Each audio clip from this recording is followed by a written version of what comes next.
નમસ્કાર, વડિયાના વાવડમાં આપનું હાર્દિક સ્વાગત છે। યુવરાજસિંહ જાડેજાએ ફરી શંકાસ્પદ નકલી દૂધના ટેન્કરનો પર્દાફાશ કર્યો છે। જૂનાગઢ ખાતે શંકાસ્પદ નકલી દૂધના ટેન્કરનો પર્દાફાશ યુવરાજસિંહ અને તેમની ટીમ દ્વારા કરવામાં આવ્યો છે। જાણવા મળતી વિગતો મુજબ વિસાવદરના લેરિયા ખાતેથી એક શંકાસ્પદ દૂધનું ટેન્કર ભરાય અને જૂનાગઢ ગિરનારમાં જતું હતું।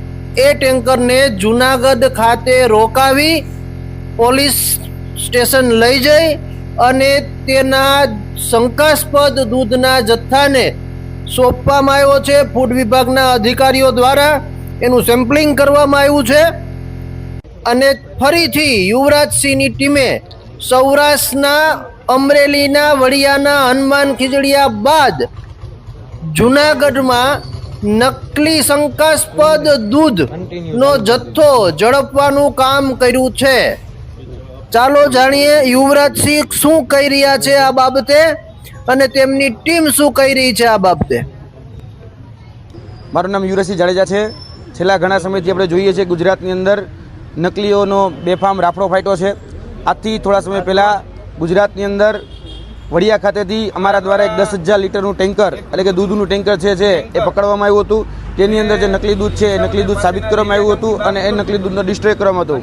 અને આ જ પ્રકારે અમને આજથી થોડા દિવસ પહેલાં એક બાતમી મળી હતી અને એ બાતમી એવી હતી કે લેરિયાથી જે દૂધ નીકળે છે એ દૂધ ક્યાંક ને ક્યાંક શંકાસ્પદ છે, કેમિકલયુક્ત છે, મિશ્રણયુક્ત છે અને આ જે દૂધ છે કહી શકાય કે જે સહકારી ડેરી છે જેટલું દૂધ ભેગી નથી કરતી એનાથી 4 ગણું કે 5 ગણું દૂધ એ આ ટેન્કરની અંદર ભેગું કરવામાં આવે છે અને એ ટેન્કરના માધ્યમથી આ દૂધ જે છે એ લેરિયાથી બિલખાથી ખડિયાથી જુનાગઢ આવે અને જુનાગઢમાં જે સોરઠ ડેરી છે એટલે કે ગિરનાર સોરઠ ડેરી છે ત્યાં ઠલવવામાં આવે છે।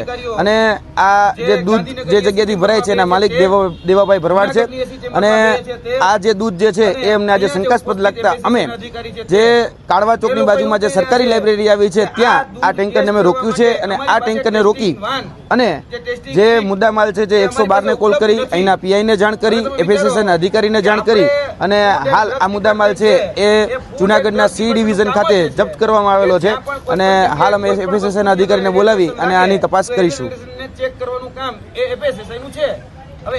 નમસ્કાર, જય હિન્દ, જય ભારત। હું છું યુવરાજસિંહ જાડેજા। મારી સાથે છે જીતુભાઈ ઉપાધ્યાય, રાજુભાઈ બોરખતરિયા, શુભમભાઈ, ધાર્મિકભાઈ, પિન્ટુભાઈ, જીતુભાઈ કલાલ, બધા જ લોકો આજે જે કહી શકાય કે માનવોના આરોગ્ય સાથે જે ચેડા કરતું એક દૂધ અમને જે શંકાસ્પદ લાગી રહ્યું હતું તે વિસાવદરના લેરિયા ખાતેથી જે નીકળી અને જૂનાગઢની ગિરનાર સુધી